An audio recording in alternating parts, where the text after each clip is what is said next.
اور زندہ ہوتا ہوں۔ یہ بخاری کی روایت ہے، آیت نمبر 6314۔ تمام کاموں سے پہلے برکت، مدد اور قبولیت کی امید پر بسم اللہ پڑھنا اسلامی طریقہ ہے۔ ہر سورت سے پہلے یہ نازل ہوئی۔ سیدنا عبداللہ بن عباس رضی اللہ تعالیٰ عنہ کہتے ہیں کہ نبی کریم صلی اللہ علیہ وآلہ وسلم سورت کی حد و انتہا کو نہیں جان پاتے تھے جب تک کہ بسم اللہ الرحمن الرحیم آپ پر نہ اتر جاتی۔ ابو داؤد 788۔ صحابہ اکرام رضی اللہ تعالیٰ عنہ نے اسی آیت سے تحریر قرآن مجید کا آغاز کیا۔ عام طور پر سمجھا جاتا ہے کہ آسانی سے ہر کام سے پہلے بسم اللہ پڑھی جا سکتی ہے اور آسانی سے ہر وقت اللہ تعالیٰ کو یاد کیا جا سکتا ہے۔ حقیقت یہ ہے کہ اللہ تعالیٰ سے رشتہ شعوری طور پر کوشش کرنے سے جڑتا ہے۔ یہ عقل اور روح کا رشتہ ہے، لہٰذا اس کے لیے شعوری کوشش کی ضرورت ہوتی ہے۔ اس کے لیے باقاعدہ طور پر اللہ تعالیٰ کی صفات پر غور و فکر کرنے کی ضرورت ہے۔ یا ارحم الراحمین ہم سب کو اس کی توفیق عطا فرما دے۔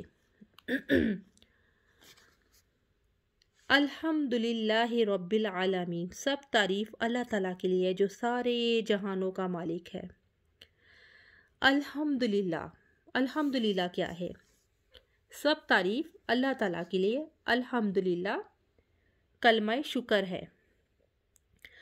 رب العزت نے اپنی کتاب کے آغاز میں ہماری رہنمائی کی ہے کہ ہم اس کی نعمتوں کا شکر الحمدللہ کہہ کر ادا کریں۔ شکر کا انداز اللہ تعالیٰ کے خوبصورت ناموں اور اس کی اعلیٰ درجے کی صفتوں پر اپنایا گیا ہے۔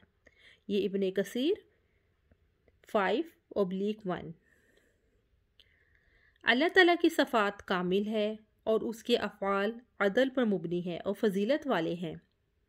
اللہ تعالیٰ کامل حمد کا مالک ہے، اس لیے سب تعریف اللہ تعالیٰ کے لیے ہے جیسا کہ اس کی ذات کے لائق ہے۔ رسول اللہ صلی اللہ علیہ وآلہ وسلم نے فرمایا، الحمدللہ کہنا میزان کو بھر دیتا ہے۔ مسلم کی روایت ہے 534۔ بندے اور رب کا تعلق شکر کا تعلق ہے۔ انسان شکر گزار ہوتا ہے تو رب قدردان بن جاتا ہے۔ یہ بندے اور رب کا رشتہ ہے۔ نبی کریم صلی اللہ علیہ وآلہ وسلم نے فرمایا، اللہ تعالیٰ سے زیادہ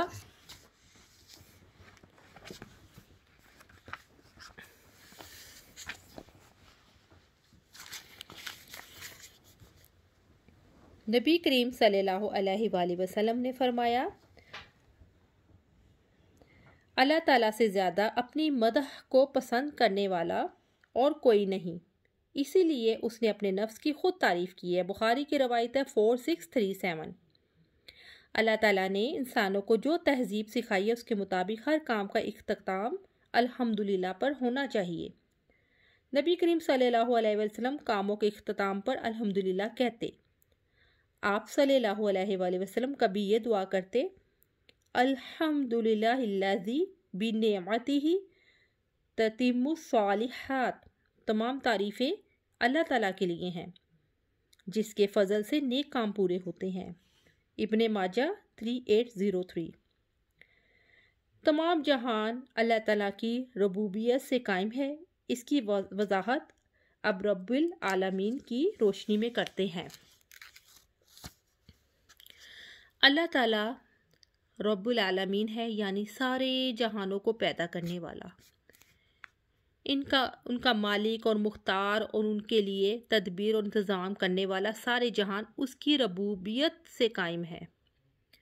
ربی، پالنے والا۔ رب کا مطلب ہے معبود، آقا، مالک اور مختار کل، جو اپنی ملکیت کی تمام چیزوں میں تصرف کا اختیار رکھتا ہو۔ وہ تمام جہانوں کا مربی ہے۔ عالمین، سارے جہانوں کا۔ اللہ تعالیٰ کے سوا ساری مخلوق عالم ہے اور عالمین اس کی جمع ہے۔ مخلوق کے لیے اللہ تعالیٰ کی تربیت کی دو قسمیں ہیں۔ تربیت عامہ، یعنی یہ کہ اللہ تعالیٰ نے پیدا کیا، اس نے رزق عطا کیا اور ان مصالح کی طرف رہنمائی کی جن میں ان کی دنیاوی زندگی کی بقا ہے۔ اور تربیت خاصہ اللہ تعالیٰ کے اولیاء کے لیے خاص ہے۔ اللہ تعالیٰ ایمان کے ذریعے تربیت کرتا ہے اور ان تمام چیزوں کو دور کرتا ہے جو حق کے راستے پر چلنے نہیں دیتے۔ اسی تربیت سے ہر نیکی کی توفیق ملتی ہے اور ہر برائی سے بچنے کی توفیق ملتی ہے۔ صرف اللہ تعالیٰ ہی نے ساری مخلوق کو پیدا کیا، وہ اکیلا ہی تدبیر کرتا ہے اور سارا عالم اس کا محتاج ہے۔ قال فرعون وما رب العالمین قال رب السماوات والارض وما بینہما ان کنتم موقنین۔ فرعون نے کہا، اور رب العالمین کیا ہے؟ موسیٰ نے کہا، آسمانوں کا اور زمین کا اور ان کا بھی رب جو ان کے درمیان ہے، اگر تم یقین کرنے والے ہو۔ سورہ شعراء 24-23۔ الحمدللہ رب العالمین کہنے کے انسان پر کیا اثرات مرتب ہوتے ہیں؟ انسان جب یہ کلمہ کہتا ہے تو اس کی سوچ اور عمل کائنات سے ہم آہنگ ہو جاتا ہے۔ جیسے کائنات اللہ تعالیٰ کے ہر حکم کی پابند ہے، ایسے ہی انسان بھی اپنے رب کا پابند ہو جاتا ہے۔ اس پر وہی اثرات مرتب ہوتے ہیں جو سیدنا ابراہیم علیہ السلام پر ہوئے تھے کہ وہ اپنی ساری توقعات رب سے باندھ کر رکھتے تھے، جیسا کہ فرمایا، سو بلا شبہ وہ سب میرے دشمن ہیں سوائے ایک رب العالمین کے جس نے مجھے پیدا کیا، پھر وہی میری رہنمائی کرتا ہے، وہی مجھے کھلاتا ہے، وہی مجھے پلاتا ہے، اور جب میں بیمار ہوتا ہوں تو وہی مجھے شفا دیتا ہے، اور جو مجھے موت دے گا پھر وہ مجھے زندہ کرے گا، اور جس سے میں طمع رکھتا ہوں کہ جزا کے دن وہ میری خطا بخش دے گا۔ سورہ شورى 77-82۔ الرحمن الرحیم، اللہ تعالیٰ کی صفت رحمت کی وضاحت الرحمن الرحیم کی روشنی میں۔ الرحمن الرحیم وسیع رحمت والا، نہایت رحم کرنے والا۔ اس آیت میں اللہ تعالیٰ کی رحمت کا ذکر ہے۔ اس نے اپنے اوپر رحمت کو لازم کر لیا ہے، فرمایا، کتب علی نفسہ الرحمہ، اس نے رحمت کرنا اپنے اوپر لکھ لیا ہے۔ سورۃ الانعام آیت 12۔ اللہ تعالیٰ کی صفات رحمان اور رحیم اور اس کی باقی صفات پر حاوی ہے، اس لیے رحمت کی شدت کو ظاہر کرنے کے لیے ان صفات کا دوبارہ تذکرہ کیا گیا ہے۔ ان صفات سے خالق اور مخلوق کا تعلق واضح ہوتا ہے۔ اللہ تعالیٰ کا تعلق بندے کے ساتھ شدید رحمت اور شفقت والا ہے۔ رب العزت نے فرمایا، اور کیا انہوں نے اپنے اوپر پرندوں کو نہیں دیکھا اس حال میں کہ وہ پر پھیلائے ہوئے ہوتے ہیں اور کبھی سمیٹ لیتے ہیں، رحمان کے سوا انہیں کوئی نہیں تھامتا۔ سورۃ ملک آیت 19۔ ارشاد باری ہے، فَبِأَيِّ آلَاءِ رَبِّكُمَا تُكَذِّبَانِ، تو اے جن و انس تم دونوں اپنے رب کی کن کن نعمتوں کو جھٹلاؤ گے، یعنی تم دونوں اپنے رب کی کن کن نعمتوں کو جھٹلاؤ گے۔ سورہ رحمان آیت 21۔ نبی کریم صلی اللہ علیہ وآلہ وسلم نے فرمایا ہے، اللہ تعالیٰ نے رحمت کے 100 حصے بنائے اور اپنے پاس ان میں سے 99 حصے رکھے، صرف ایک حصہ زمین پر اتارا، اور اسی کی وجہ سے تم دیکھتے ہو کہ مخلوق ایک دوسرے پر رحم کرتی ہے، یہاں تک کہ گھوڑی بھی اپنے بچے کو اپنے سمت نہیں لگنے دیتی، بلکہ سموں میں اٹھا لیتی ہے کہ کہیں اس سے اس کے بچے کو تکلیف نہ پہنچے۔ بخاری 6000۔ سیدنا عبداللہ بن عمرو رضی اللہ تعالیٰ عنہ سے روایت ہے، رسول اللہ صلی اللہ علیہ وآلہ وسلم نے فرمایا، رحم کرنے والوں پر رحمان بھی رحم کرتا ہے، زمین والوں پر رحم کرو، تم پر آسمان والا رحم کرے گا۔ ترمذی 1924۔ اللہ تعالیٰ کی رحمت کے تذکرے سے انسان کے دل پر کیا اثر مرتب ہوتے ہیں؟ اللہ تعالیٰ کی رحمت بندہ مومن کو اللہ تعالیٰ کا شکر ادا کرنے پر ابھارتی ہے۔ انسان کو یہ یقین آ جاتا ہے کہ میرا رب مجھے میرے وقت، میرے مال، میری صلاحیتوں اور میری قوتوں کو رائیگاں نہیں جانے دے گا۔ انسان کو یہ بھی یقین آتا ہے کہ اللہ تعالیٰ میری اس زندگی کے ہر عمل کو فائدہ مند بنا دے گا۔ یہ رب کی رحمت ہے جو انسان کے اندر امید ابھارتی ہے۔ رحمت کی وجہ سے بندے اور رب کے درمیان امید کا رشتہ ابھرتا ہے۔ یہ امید کا رشتہ ہے، امید ختم ہو جائے تو یوں سمجھ لیجئے کہ زندگی کی راحتیں ہی ختم ہو گئیں۔ اسی وجہ سے رب نے مایوسی کو کفر قرار دیا ہے۔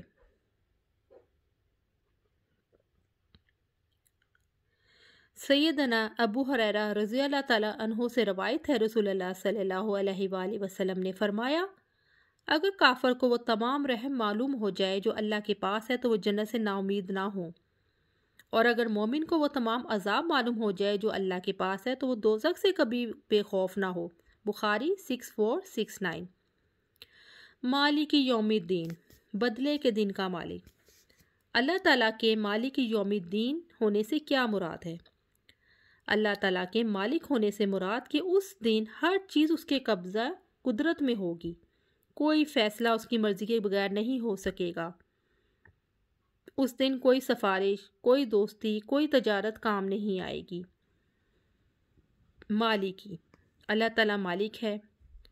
مالک وہ ہوتا ہے جو حکم دے، روک لے، جو نیکیوں کا بہترین ثواب دے، جو گناہوں پر سزا دے اور ہر قسم کا تصرف کرے۔ یوم الدین، بدلے کا دن۔ اللہ تعالیٰ جزا کے دن کا یعنی قیامت کے دن کا مالک ہے۔ جزا کے دن سارے اختیارات اللہ تعالیٰ کے پاس ہوں گے۔ رب العزت کا فرمان ہے، وَمَا أَدْرَاكَ مَا يَوْمُ الدِّينِ ثُمَّ مَا أَدْرَاكَ مَا يَوْمُ الدِّينِ يَوْمَ لَا تَمْلِكُ نَفْسٌ لِنَفْسٍ شَيْئًا وَالْأَمْرُ يَوْمَئِذٍ لِلَّهِ۔ اور تم کیا جانو کہ جزا کا دن کیا ہے؟ پھر تم کیا جانو کہ وہ جزا کا دن کیا ہے، جس دن کسی جان کو کسی جان کے لیے کوئی اختیار نہ ہوگا۔ اس دن حکم صرف اللہ تعالیٰ کا ہی ہوگا۔ سورۃ الانفطار 17 سے 19۔ اب حدیث دیکھ لیتے ہیں۔ سیدنا عبداللہ بن عمر رضی اللہ تعالیٰ عنہ سے روایت ہے کہ رسول اللہ صلی اللہ علیہ وآلہ وسلم نے فرمایا، قیامت کے دن اللہ تعالیٰ آسمانوں کو لپیٹ لے گا، پھر انہیں اپنے دائیں ہاتھ میں لپیٹ کر فرمائے گا، میں بادشاہ ہوں۔ زور والے جابر بادشاہ کہاں ہیں؟ تکبر کرنے والے کہاں ہیں؟ پھر زمینوں کو اپنے دائیں ہاتھ میں لے کر فرمائے گا، میں بادشاہ ہوں۔ زور والے جابر بادشاہ کہاں ہیں؟ تکبر والے کہاں ہیں؟ مسلم 7051۔ جزا کے دن لوگوں کو ان کے اعمال کا پورا بدلہ دیا جائے گا۔ جزا کے دن اللہ تعالیٰ کی کامل ملکیت، کمال حکمت اور کمال عدل مخلوق پر ظاہر ہو جائے گا۔ جزا کے دن اللہ تعالیٰ کی کامل ملکیت، کمال حکمت مخلوق پر ظاہر ہو جائے گا، اور جزا کے دن جبریل اور دیگر فرشتے صفے باندھے کھڑے ہوں گے۔ جس دن جبریل اور فرشتے صفا بستہ کھڑے ہوں گے، کوئی بات نہیں کرے گا مگر جس کو رحمان اجازت دے گا، اور وہ درست بات کرے گا۔ النبا 38۔ جزا کے دن وہی بات کرے گا جس کو رحمان کی طرف سے اجازت دی جائے گی۔ جس دن وہ آئے گا کوئی شخص اس کی اجازت کے سوا کلام نہ کر سکے گا، چنانچہ ان میں کچھ بدبخت اور کچھ نیک بخت ہوں گے۔ سورۃ ہود آیت نمبر 105۔ جزا کے دن سب جزا سزا کے فیصلے کا انتظار کر رہے ہوں گے، اس کے ثواب کی امید رکھیں گے اور عذاب سے خوف کھائیں گے۔ اللہ تعالیٰ الرحمن ہے تو پھر وہ سزا کیوں دیں گے؟ اللہ تعالیٰ الرحمن ہے پھر وہ سزا دیں گے اس لیے کہ دنیا میں تمام اعمال کا بدلہ نہیں مل سکتا۔ یہ اللہ تعالیٰ کی رحمت کا تقاضا ہے کہ وہ انصاف اور عدل بھی کرے۔ اللہ تعالیٰ الرحمن ہے لیکن بے انصاف نہیں ہے، اس لیے جن کو برے اعمال اور زیادتیوں کی سزا دنیا میں نہیں ملتی، ان کے لیے اللہ تعالیٰ نے دوزخ تیار کر رکھی ہے۔ وہ قدر کرنے والا ہے اس لیے کہ اس نے نیک کام کرنے والوں کے لیے جنت تیار کر رکھی ہے۔ اللہ تعالیٰ نے قرآن مجید کے آغاز میں اپنی صفات کا تعارف کروایا ہے۔ ان پر غور و فکر کرنے سے انسان کو کیا فائدہ ہوتا ہے؟ جو اللہ تعالیٰ کی صفات پر غور و فکر کرتا ہے، اصل میں اسی کو اللہ تعالیٰ کی پہچان ملتی ہے۔ اور اس طریقے سے اللہ تعالیٰ کی مرضی کے مطابق جینا سیکھ لیتا ہے۔ جو لوگ اللہ تعالیٰ کی صفات پر غور و فکر کرتے ہیں ان کی زندگی بدل جاتی ہے، سوچ بدلتی ہے، عمل بدلتا ہے، سرگرمیاں بدلتی ہیں۔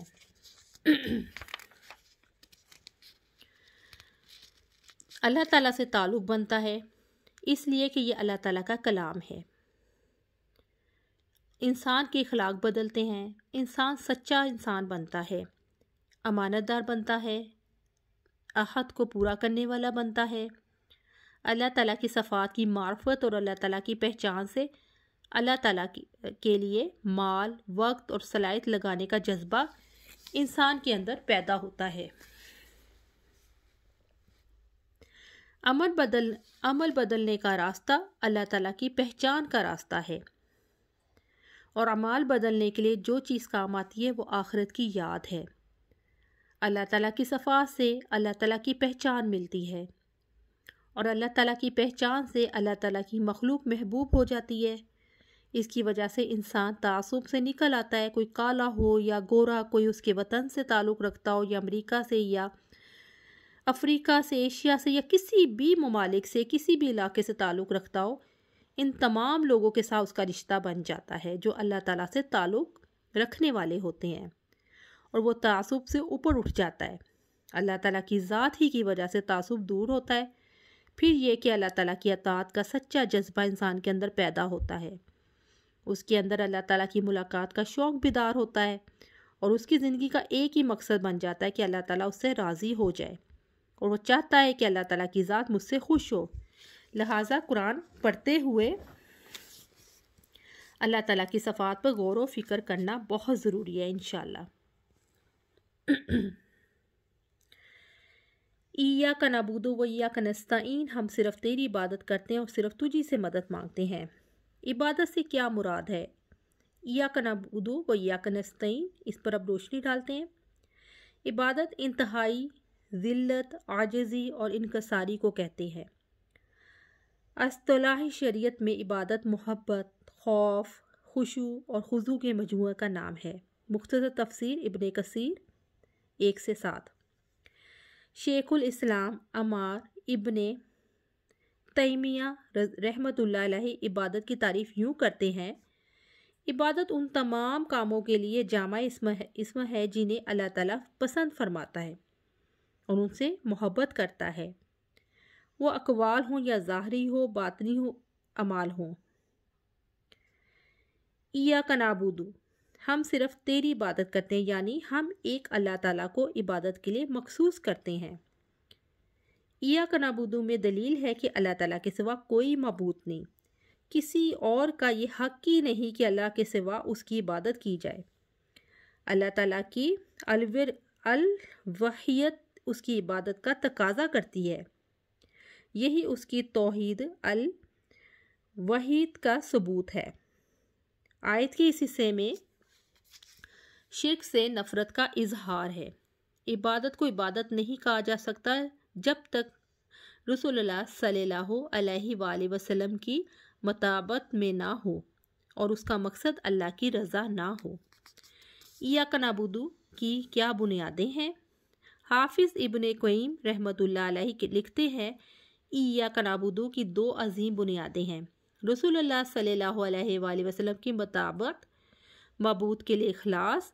معبود کے لیے اخلاص یہ ہے کہ سارے اقوال اور اعمال اور اس کے لیے ہوں، اور عطا کرنا اور روک لینا اس کے لیے ہو، اور محبت اور نفرت اسی کے لیے ہو، ظاہری اور باطنی معاملات اسی کے لیے ہو، کسی معاملے کی جزا انسانوں سے طلب نہ کی جائے اور نہ ان سے عزت چاہی جائے، نہ تعریف اور نہ ان کی مذمت کا خوف رکھا جائے، اور جو سارے اعمال اللہ تعالیٰ کے لیے انجام دیتے ہیں وہ اللہ تعالیٰ کی عبادت کرتے ہیں، اور اسی کا رب العزت نے مطالبہ کیا ہے۔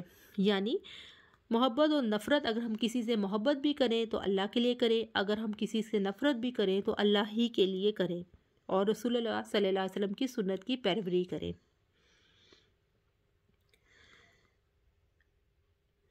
اور انہیں اس کے سوا کوئی حکم نہیں دیا گیا کہ اللہ تعالیٰ کی وہ عبادت کریں، اس حال میں کہ وہ دین کو اللہ تعالیٰ کے لیے خالص کرنے والے، یکسو ہونے والے ہوں۔ البنیہ 5۔ عبادت صرف اللہ تعالیٰ کا حق ہے۔ اس کی وضاحت یہ ہے کہ عبادت صرف اللہ تعالیٰ کا حق ہے کیونکہ اس نے ہمیں پیدا کیا ہے۔ تمام نعمتیں اللہ نے ہمیں عطا کیں۔ زندگی اور موت کے سارے اختیار اللہ ہی کے قبضے میں ہے، اس لیے اس کا حق ہے کہ زندگی کو اس کی مرضی کے مطابق گزارا جائے۔ توہمات، غلط طور طریقے، رسوم رواج سے بچا جائے، لوگوں کے نہیں بلکہ اللہ کی مانی جائے۔ رب العزت کا فرمان ہے، یا ایھا الناس اعبدوا ربکم الذی خلقکم والذین من قبلکم لعلکم تتقون۔ اے لوگو، اپنے رب کی عبادت کرو جس نے تمہیں اور ان لوگوں کو پیدا کیا جو تم سے پہلے تھے تاکہ تم تقوی اختیار کرو۔ سورۃ بقرہ آیت 21۔ نبی کریم صلی اللہ علیہ وآلہ وسلم نے فرمایا، اللہ تعالیٰ کا بندوں پر حق یہ ہے کہ بندے اسی کی عبادت کریں اور کسی چیز کو بھی اس کا شریک نہ بنائیں۔ بندوں کا حق اللہ تعالیٰ پر یہ ہے کہ جب وہ اللہ تعالیٰ کا حق ادا کرے تب وہ انہیں عذاب نہ دے۔ بخاری 6500۔ اللہ تعالیٰ اور بندے کے درمیان کے رشتے کی وضاحت کی روشنی کرتے ہیں۔ اب استعانت کا مطلب جلب منفعت یعنی نفع حاصل کرنے اور دفع ضرر یعنی نقصان کو دور کرنے کے حصول میں پورے وثوق کے ساتھ اللہ تعالیٰ پر اعتماد اور بھروسہ کرنا ہے۔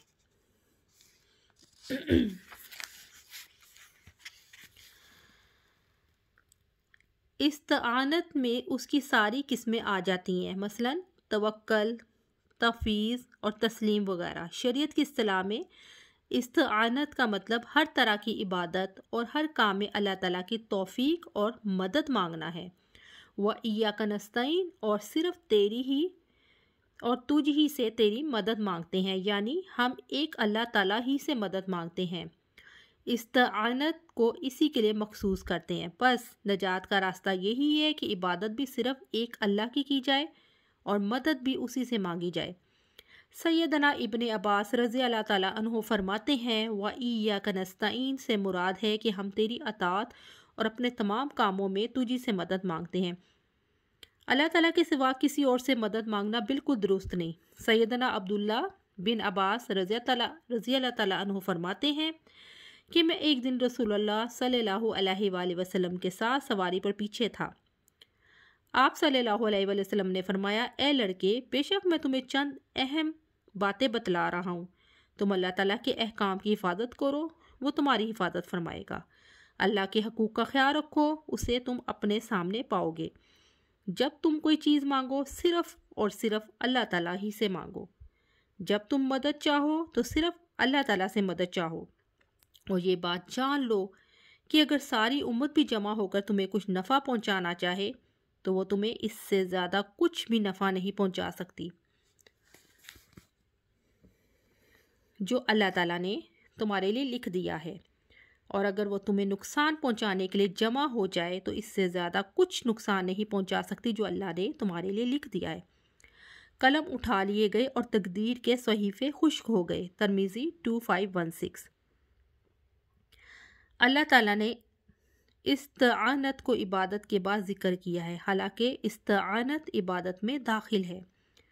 اس کی وجہ یہ ہے کہ بندہ اپنی تمام عبادات میں اللہ تعالیٰ کی مدد کا محتاج ہے۔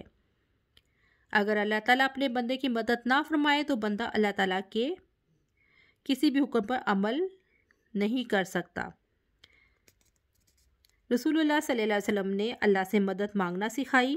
سیدنا معاذ بن جبل رضی اللہ تعالیٰ عنہ سے روایت ہے کہ رسول اللہ صلی اللہ علیہ وسلم نے میرا ہاتھ پکڑا اور فرمایا، اے معاذ، قسم اللہ تعالیٰ کی میں تم سے محبت کرتا ہوں، قسم اللہ تعالیٰ کی میں تم سے محبت کرتا ہوں۔ پھر فرمایا، اے معاذ، میں نصیحت کرتا ہوں ہر نماز کے بعد یہ دعا پڑھنا کبھی نہ چھوڑنا نہ بھولنا، اللہم اعنی علی ذکرک و شکرک و حسن عبادتک۔ اے میرے اللہ، اپنا ذکر کرنے والا، شکر کرنے والا اور اچھی عبادت کرنے میں میری مدد فرما۔ ایاک نعبد و ایاک نستعین کہ انسان پر کیا اثرات ہوتے ہیں۔ اپنے آپ کو اللہ تعالیٰ کا غلام سمجھیں، اللہ تعالیٰ کو اپنی زندگی کا مالک سمجھیں، اللہ تعالیٰ کو اپنی موت کا مالک سمجھیں، اپنے سارے معاملات اللہ تعالیٰ کے سپرد کر دیں، ہر مشکل میں اللہ سے مدد مانگیں اور اللہ تعالیٰ پر بھروسہ کر کے مطمئن ہو جائیں۔ اہدنا الصراط المستقیم۔ صراط المستقیم سے کیا مراد ہے، اس کی وضاحت کرتے ہیں۔ صراط المستقیم وہ راستہ ہے جو جنت تک پہنچاتا ہے، یہ حق کی معرفت اور اس پر عمل کرنے کا نام ہے۔ صراط المستقیم وہ شریعت ہے جس کو رسول اللہ صلی اللہ علیہ وآلہ وسلم لے کر آئے۔ بندے کے لیے اپنی سعادت کا کوئی راستہ صراط المستقیم پر استقامت کے سوا کچھ نہیں، اور استقامت کے لیے کوئی راستہ رب العزت کی ہدایت کے بغیر نہیں۔ جیسے عبادت استعانت کے بغیر ممکن نہیں، ایسے ہی صراط المستقیم پر استقامت اس کی ہدایت کے بغیر ممکن نہیں۔ صراط المستقیم سے مراد اسلام ہے، یعنی وہ راستہ جو اللہ تعالیٰ نے انسانوں کے لیے کھولا، جس پر چلنے کی دعوت اس کے رسولوں نے دی، جس پر اس کے نیک بندے چلتے رہے، جو ہمیں اس کی رضا اور جنت تک لے جا سکتا ہے۔ سیدھا راستہ صرف اللہ تعالیٰ ہی دکھا سکتا ہے،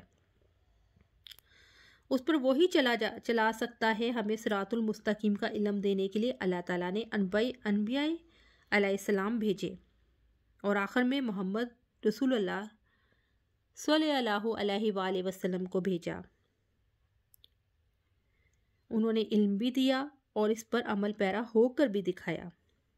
ان کی ذات اور ان کے قائم کردہ نظام میں صراط المستقیم کا بہترین نمونہ ہے۔ اہدنا الصراط المستقیم، ہمیں سیدھے راستے پر چلا، یعنی سیدھے راستے کی جانب ہماری رہنمائی فرمائیے اور اس پر چلنے کی توفیق فرمائیے، آمین۔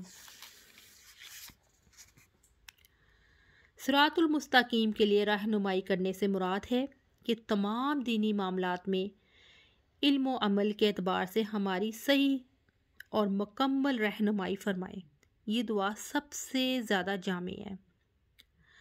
انسان پر واجب ہے کہ اپنی ہر رکعت میں اس کے ذریعے اللہ تعالیٰ سے دعا کرے، کیونکہ وہ اس کا ضرورت مند ہے، اور جو اللہ تعالیٰ کے دین کو مضبوطی سے پکڑے گا تو یقیناً وہ سیدھے راستے کی طرف ہدایت دیا جائے گا۔ سورۃ آل عمران آیت 101۔ صراط المستقیم پر تو مسلمانوں کا صرف وہی فرقہ ہے جس کے متعلق آپ صلی اللہ علیہ وآلہ وسلم نے فرمایا، ما انا علیہ و اصحابی، جس پر میں اور میرے صحابہ ہیں۔ ترمذی کتاب الایمان۔ رسول اللہ صلی اللہ علیہ وآلہ وسلم نے ایک دعا اور سکھائی، اے اللہ مجھے ثابت قدم رکھ اور مجھے ہدایت یافتہ اور ہدایت دینے والا بنا دے۔ بخاری 6 سے 161۔ اسی طرح سے نبی کریم صلی اللہ علیہ وآلہ وسلم دعا مانگتے تھے، اللہم الہمنی رشدی وعذنی من شر نفسی، اے اللہ میرے دل میں میری ہدایت ڈال دیجئے اور مجھے میرے نفس کی برائی سے بچا لیجئے۔ اللہ تعالیٰ سے دعا ہے کہ ہمیں سیدھے راستے پر چلا دے۔ یا الہی ہمارے دلی شوق اور جذبوں کی ڈور آپ کے ہاتھ میں ہے، آپ ہماری رہنمائی فرمائیے۔ ہمیں اب ایسے شوق پر اختیار ہی نہیں جب تک آپ کی مدد نہ شامل ہو، ہمارے جذبوں میں بھی وسعت نہیں آتی، اس لیے ہمیں سیدھے راستے پر چلنے کا ذوق اور شوق عطا فرمائے، اور بہترین انسانوں کی صحبت اور ان کا تعاون عطا فرمائے، اور ان تک ہماری رہنمائی فرمائے۔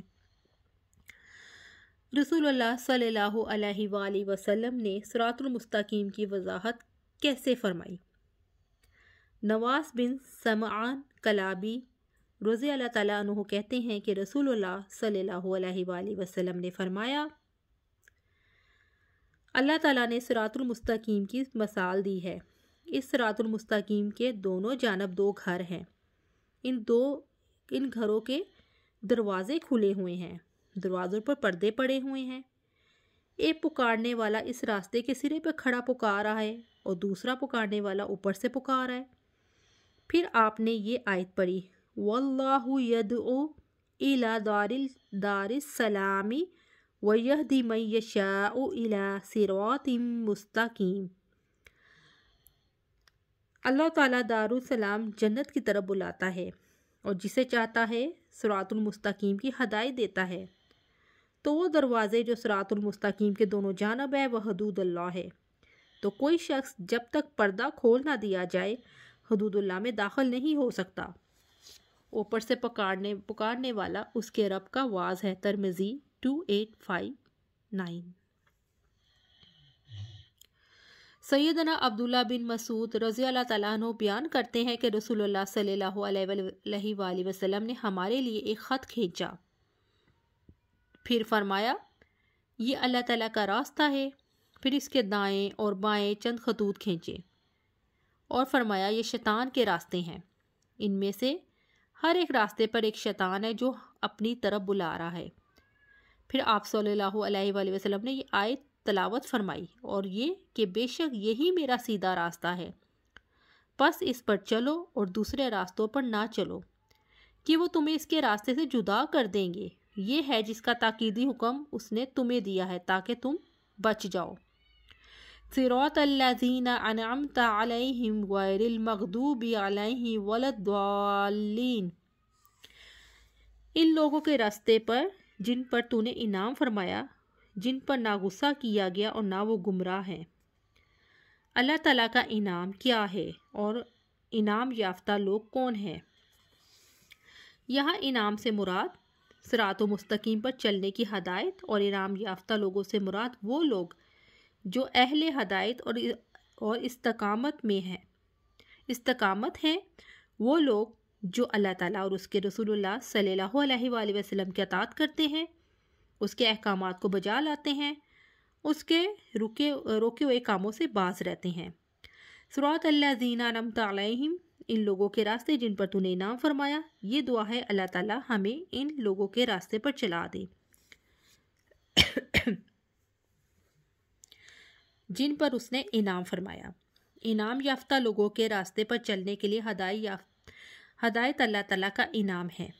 یہ وہ راستہ ہے جس پر وہ لوگ چلے جن پر اللہ تعالیٰ کا انعام ہوا، یعنی انبیاء، صدیقین، شہداء اور صالحین۔ رب العزت نے فرمایا، اور جو اللہ تعالیٰ اور اس کے رسول کی اطاعت کرے گا تو وہ ان کے ساتھ ہوں گے جن پر اللہ تعالیٰ نے انعام کیا، نبیوں اور صدیقوں اور شہیدوں اور صالحین میں سے، اور یہی بہترین ساتھی ہیں۔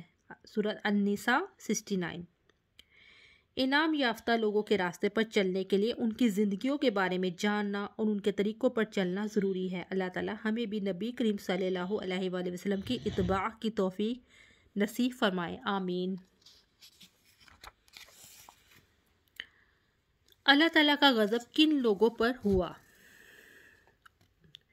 غیر المغضوب علیہم، سب سے پہلے اللہ تعالیٰ کا یہ غضب ابلیس پر ہوا جس نے نافرمانی کی اور تکبر کیا۔ جن پر نہ غیر المغضوب علیہم، جن پر نہ غصہ کیا گیا، یعنی ان لوگوں کے راستے پر نہ چلانا جن پر اللہ تعالیٰ کا غضب ہوا۔ جن لوگوں نے حق کو پہچان کر اسے ترک کر دیا، مثلا یہود وغیرہ۔ اکثر مفسرین کے خیال میں مغضوب لوگوں سے مراد یہودی ہیں جن کو اللہ تعالیٰ نے بندر اور سور بنا دیا تھا۔ رب العزت نے فرمایا، وہ جن پر اللہ تعالیٰ نے لعنت کی اور جن پر غصے ہوا، اور ان میں سے جن کو اس نے بندر اور سور بنا دیا۔ المائدہ 60۔ غضب اللہ تعالیٰ کی صفت ہے، اس سے مراد اللہ تعالیٰ کا عقوبت یا سزا دینے کا ارادہ ہے۔ غضب اللہ تعالیٰ کی ذاتی صفت ہے، اس بارے میں حدیث ہے، بے شک صدقہ رب کے غضب کو بجھا دیتا ہے، یہ اس کی فعلی صفت ہے۔ المغضوب علیہم کے ساتھ ہمارا رویہ کیسا ہونا چاہیے؟ حافظ ابن قیم رحمۃ اللہ علیہ کہتے ہیں کہ مومنوں پر یہ حق ہے کہ وہ ان پر غضب ناک ہو۔ المغضوب علیہم میں غضب کا فاعل ذکر نہیں کیا گیا۔ اس میں یہ نقطہ بدی ہے کہ ان پر اللہ تعالیٰ کا غضب ہے اور مومنوں کا غضب ہے۔ اللہ تعالیٰ نے مومنوں کو اہل غضب سے دشمنی کا حکم دیا ہے تاکہ مومن اپنے رب کے غضب کی موافقت کریں اور اس سے راضی ہو جائیں جس سے اللہ تعالیٰ راضی ہو، اور یہی عبودیت